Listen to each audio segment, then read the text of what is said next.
Einam, parodysiu dobilus, mišinį. Vėtra, einam. Va, parodysiu, kaip atrodo.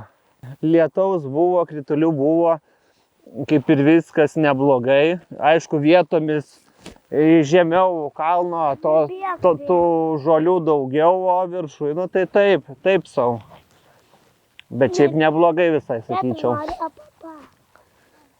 Nepanešė aš jūsų abiejų. Palauk, Vėtra.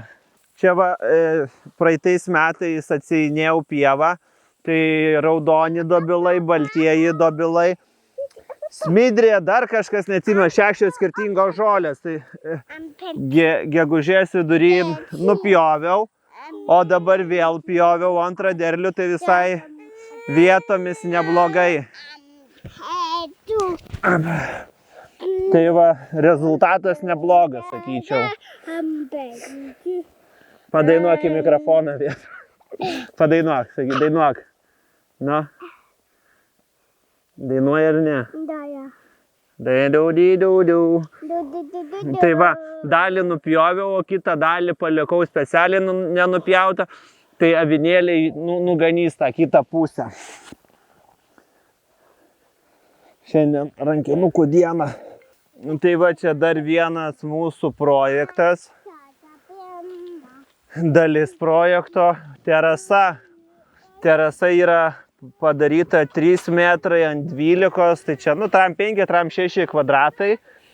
Kitas etapas daugiau polių dasibetonuosim, laiptus padarysim ir stoginę.